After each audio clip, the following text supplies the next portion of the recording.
우리나라 보험회사들이 이 실비보험 하나로 인해서 매년 조 단위의 적자를 보고 있다는 사실 알고 계셨나요? 이윤을 추구하는 보험회사들이 손해를 본다. 그 뜻은 소비자들이 그만큼 잘 활용하고 있다고 생각하시면 됩니다. 하지만 이런 공식적인 자료가 있어도 댓글들을 보면 보험은 없어도 된다. 실비보험 역시 필요 없다고 하시는 분들도 있습니다. 그래도 잘만 활용하면 평생의 돈번자가 될 수도 있는 이 실비보험만큼은 꼭 가입하시고 거기에 맞는 보험금 청구도 제대로 하시는 걸 권장하고 있습니다. 그런데 이 보험금 청구를 아무 계획 없이 하다가 잘못하면 돌이킬 수 없는 문제가 발생할 수 있는데요. 이번 시간에는 실비를 가입하신 분들은 물론이고 가입하려는 분들도 꼭 알고 있어야 할 사실들을 정리해 드리겠습니다.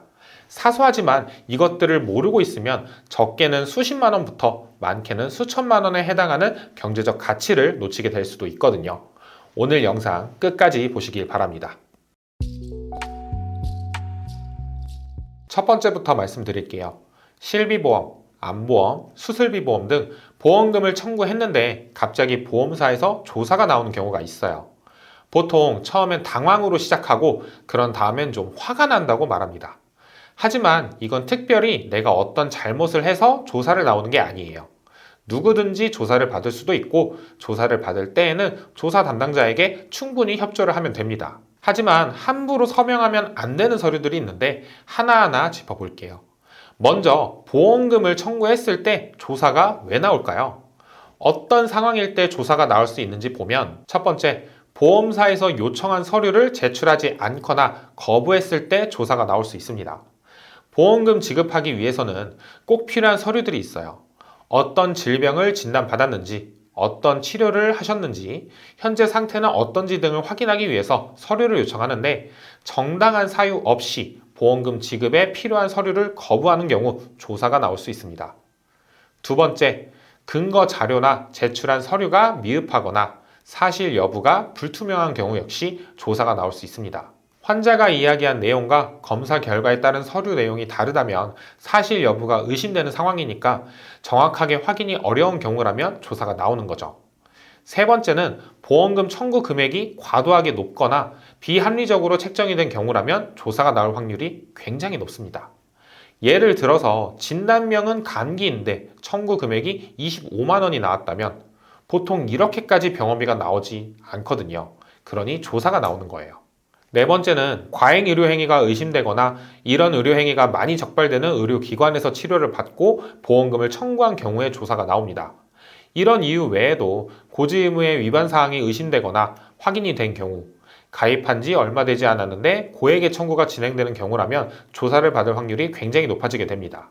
여기까지 보시면 아시겠지만 충분히 조사가 나올 수 있겠다 싶은 상황들이라고 생각되시죠?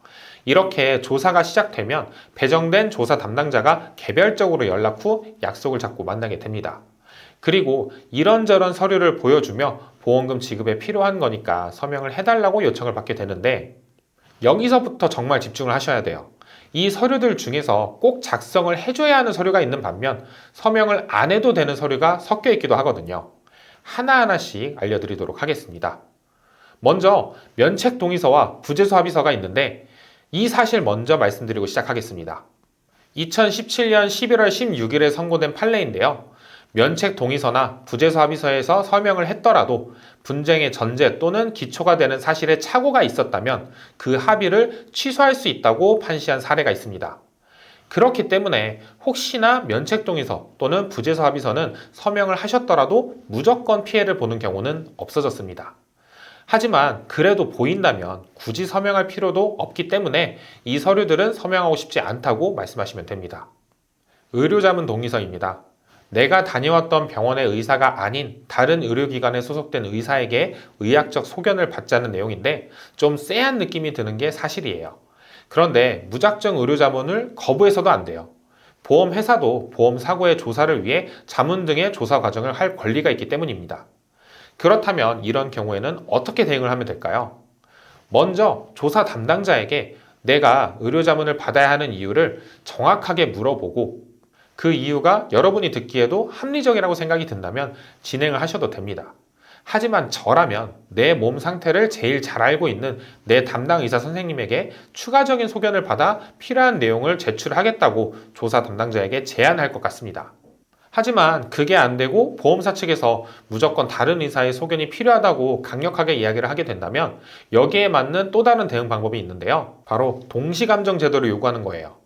나도 보험사도 선택한 곳이 아닌 제3의 상급병원에서 감정을 받는 것을 말합니다. 이 제도는 보험회사에 요청할 수 있고 이 경우 모든 비용은 보험회사에서 전액 부담해야 하거든요.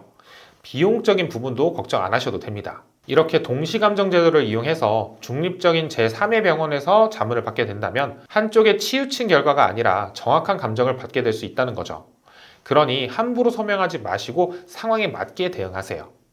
그리고 건강보험공단 자료를 요청하는 경우가 있는데 여러분들이 지난 몇 년간 보험금 청구를 진행한 것뿐만 아니라 사소한 이유로 병원에 다녀온 내용부터 어디에서 어떠한 약을 처방받았는지 모두 알게 됩니다. 물론 고의적으로 알릴 의무를 제대로 알리지 않았다면 문제가 될 수도 있지만 그런 게 아닌데 서명을 하게 된다면 내 보험금 청구에 불리한 치료 이력이 나오거나 혹은 청구하는 별개인 다른 이유로 골치 아픈 상황이 발생할 수 있다는 거죠. 그리고 공단 자료와 비슷한 국세청 연말정산 자료 열람 동의서가 있습니다. 여러분들이 병원에서 치료를 받았다면 결제를 카드나 또는 현금으로 결제를 하셨을 거고 이러한 내용들은 전부 국세청 연말정산 자료에 포함될 수 있기 때문에 이 부분을 확인하고자 요청하는 겁니다. 만약 알려준다면 해당 내용을 기점으로 그 이전 병원들을 전부 조사하거나 모든 의료 기록들을 살펴보게 되는 것이죠. 여기까지 말씀드린 서류들은 여러분들이 꼭 필수로 서명을 해야 하는 게 아니니까 이건 확실하게 거절하셔도 됩니다.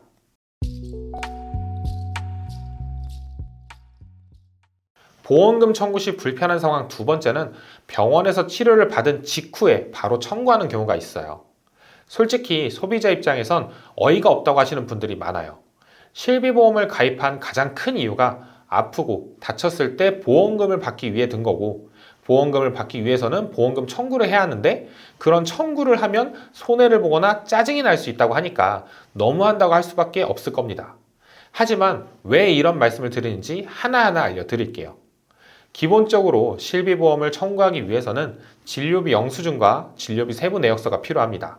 참고로 이 서류들은 전부 공짜로 서류를 발급받을 수 있어요.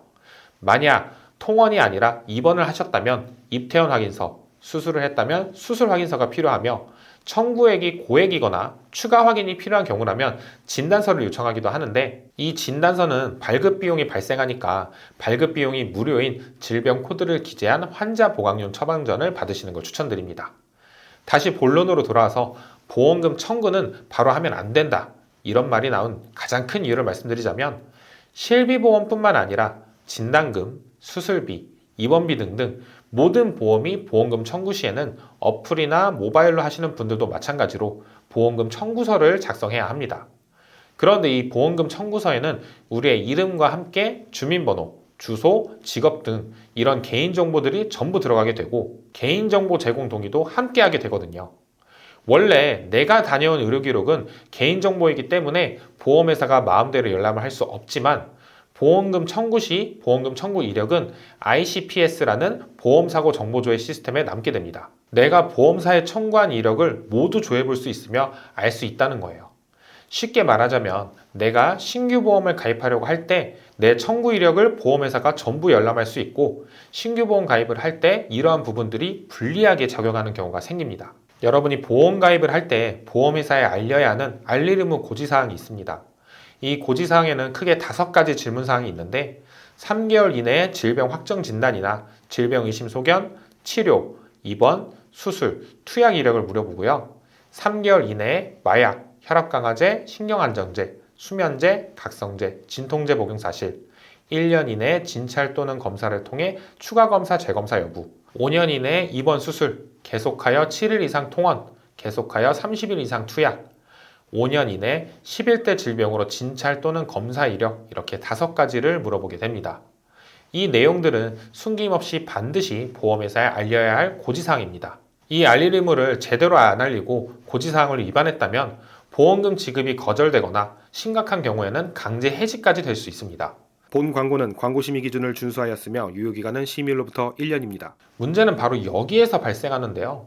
예를 들어 내가 2년 전에 이상소견으로 추가 검사를 받았고 9개월 전쯤에는 일주일치 약을 처방받았다고 해보겠습니다.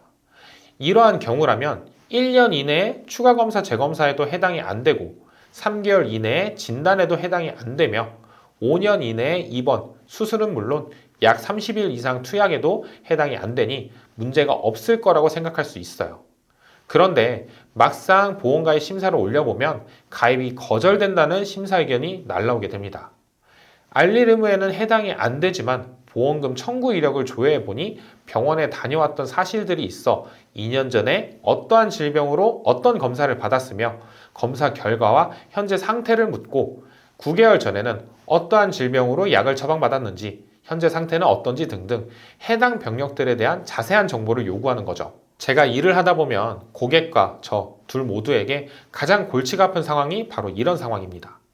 우리는 알릴 의무에 해당하는 병력이 없다고 하지만 심사를 넣어보면 그동안의 보험금 청구 이력 때문에 가입이 미뤄지거나 제한되거나 거절되는 경우까지 발생하게 되는 거예요.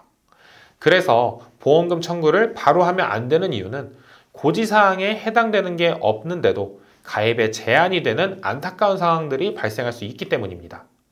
그리고 이 중에서도 특히 도수치료나 비급여 주사료 같은 경우에는 보험사 심사에서 정말 까다롭게 보기 때문에 추후 추가로 보험가입 계획이 있으시다면 청구를 미루는 게 좋습니다. 그럼 언제까지 미루는 게 좋을까요?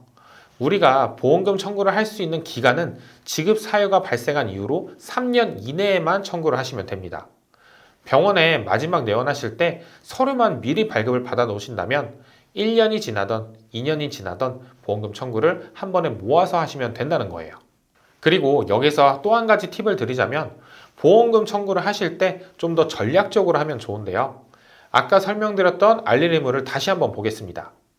만약 내가 병원에서 입원이나 수술을 받게 되었다면 4번 질문에 해당이 되겠죠.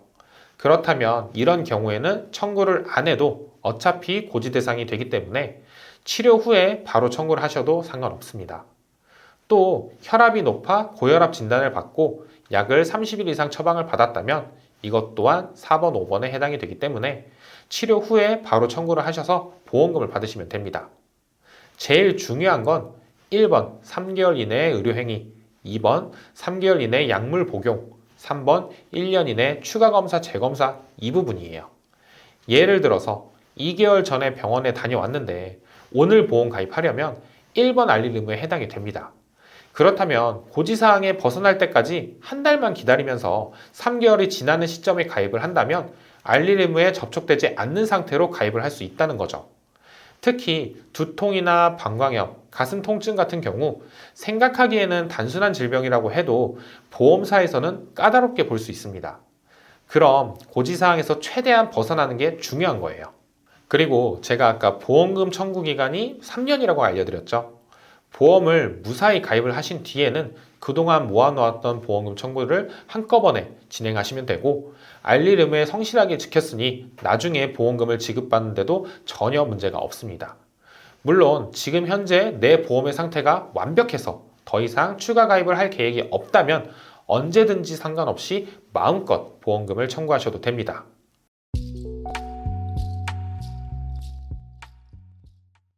이렇게 보험금을 청구했을 때 발생할 수 있는 피곤한 상황들을 이야기해봤는데요. 혹시나 해서 말씀드리면 모든 서류에 서명을 하지 말라는 건 아닙니다. 개인정보 활용 동의서나 의무기록 열람 동의서, 위임장 같은 경우엔 보험회사에서도 확인해 볼 권리가 있고 이 부분은 필수적으로 동의를 하셔야 합니다. 다만 의무기록 열람 동의서를 서명해 주실 때 꼭 병원명과 유효기간 날짜를 명시해서 작성해 주시는 게 맞습니다. 만약 병원명이나 구체적인 날짜가 기재가 안 되어 있다면 병원 이름만 바꿔서 다른 병원으로 방문할 수도 있으니까요. 오늘 영상은 보험을 하나라도 가입하고 계신 분들이라면 언젠가는 해당이 될 수 있는 내용입니다. 그렇기 때문에 주변에 보험을 가입한 가족이나 친구, 동료분들이 있다면 해당 영상은 공유하셔서 유용하게 활용하셨으면 좋겠습니다. 그럼 다음 시간에 유용한 내용 가지고 다시 찾아오도록 하겠습니다. 감사합니다. 본 광고는 광고심의 기준을 준수하였으며 유효기간은 심의일로부터 1년입니다.